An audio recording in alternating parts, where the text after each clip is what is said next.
millions. Et Rogers qui veut donc acheter Shaw a des revenus de 13 milliards 900 millions. Donc le objectif de Rogers, comme c'était aussi son objectif en tentant de faire l'acquisition de Cogeco au Québec, c'est de gagner un nouveau marché qui permettra dans la distribution au lieu dans la téléphone mobile qui deviendra plus compétitive. Président fondateur de New Electric, Marc Bédard. Et on se positionne afin de contrôler tous ces éléments et beaucoup d'autres afin de permettre aux opérateurs de pouvoir accès à des véhicules parfaitement adaptés à leurs besoins. Nous prévoyons d'ailleurs réduire le coût des batteries de façon très importante. Ce projet ajoutera 135 millions de dollars aux 400. Bonjour, mon nom c'est Marie-Ange et je vis ici dans le quartier de la Petite Patrie depuis 3 ans déjà.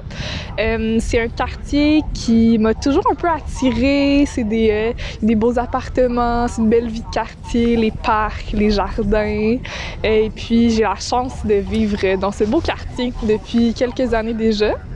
Ce qui m'a attirée, je pense, de la Petite Patrie, c'est les gens qui vivent ici. Mes amis sont dans le coin, donc c'est juste plus facile, on dirait, de vivre dans un coin près de ses amis, à distance de marche. Je m'appelle Stéphane et on est sur la rue Cartier. Rosemont Petite Patrie, pour moi, c'est beaucoup relié à la famille. Je suis né sur la rue Louis Hébert et sinon j'ai passé mon enfance dans la petite Italie. Donc j'ai vécu sur la rue de Relais, Saint-Dominique. Mon terrain de jeu se délimitait par Saint-Denis, Saint-Laurent, Descarrières et Jean Talon. Ce qui est surprenant aussi, c'est le quartier de ma mère aussi. Ma mère est née là, ma grand-mère y a vécu. Donc c'était le quartier aussi familial de ma mère. Donc dans le quartier, il y avait j'y vais plus les naturel. oncles, les tantes à ma mère, Ok. ses cousins, cousines. Il y avait les miens. Ok, tu m'appelles Estelle. Je m'appelle Estelle, puis j'habite sur Saint-Dominique. Et ce qui nous a amenés ici, c'est vraiment la vibe du quartier. On a trouvé que les choses sont assez faciles et accessibles. Les gens parlent quand même, se parlent les uns aux autres assez facilement. On a accès à tout. On a accès à des petits commerces qu'on aime beaucoup. Ça fait sopes mexicains. Ok. Sont à base de farine de maïs. C'est comme les tortillas un peu? Oui, comme la tortilla. On la fait comme ça. Ah oui, j'ai déjà vu. Donc c'est la farine de maïs. Je m'appelle Vincent, j'habite sur la rue Allemand et on est ici dans la Petite Patrie depuis la fin des années 90. On habitait dans le Myland à l'époque, puis quand on a voulu acheter, spontanément on est venu voir là où c'était un petit peu moins cher, puis c'était évidemment juste de l'autre côté de la voie ferrée. Donc on n'avait pas l'impression de s'éloigner trop de nos racines.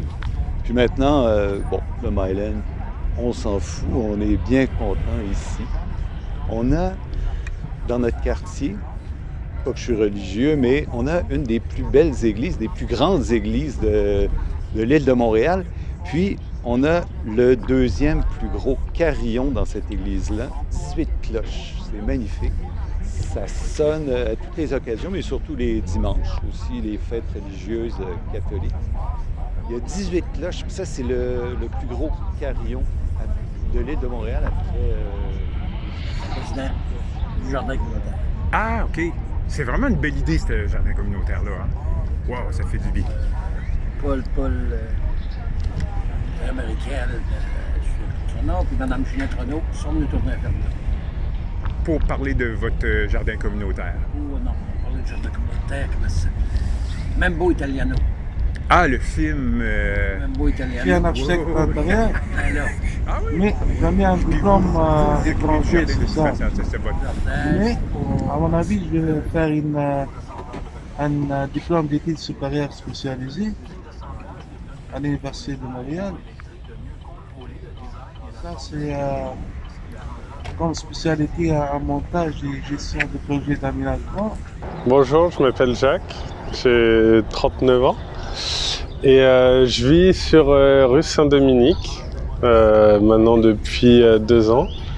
Et ce qui me retient ici, ce qui nous retient ici, c'est la vie de quartier, le quotidien à taille humaine en fait. On fait tout à pied, en vélo. Ça fait maintenant des années que j'ai pas pris les transports en commun et c'est très bien comme ça. C'est mon quartier préféré là, parce que depuis que j'arrive ici au Canada, je reste sur la rue Beaubien. J'ai presque 17 ans. Je reste sur la rue Beaubien. Ah oui, t'étais où toi? Molson et Beaubien. Avant, j'ai un café sur Bellechasse et Beaubien. J'ai un autre café-restaurant. Je m'appelle Marie. J'habite dans le quartier depuis 11 ans, sur la rue Alma. J'aime beaucoup ce quartier principalement pour sa mixité. Il y a des gens de toutes les classes sociales, il y a des gens de tous âges, de toute ethnie. Puis ça donne une couleur au quartier que j'aime beaucoup. Les commerces aussi sont en fonction de ces différents types de personnes. Oups! C'est là que tu disais que ça allait planter. Là, ça allait planter. Non, c'est super bon. Bonjour, je m'appelle Marie-Ange et je suis présidente du quartier La Petite Patrie depuis 3 ans maintenant. Une des choses qui m'a appris sur le quartier, c'est le côté culturel, la musique. Moi-même, c'est un quartier qui m'intéresse, mais je pense que que les choses sont assez faciles et accessibles, les gens parlent quand même les autres assez facilement. On a accès à tout, on a accès à des petits commerces qu'on aime beaucoup, on a une bonne, pas mal de restos différents, on a la garderie à côté, la job pas trop loin et notre vie roule en fait ici, c'est facile, c'est ça je pense. Ouais.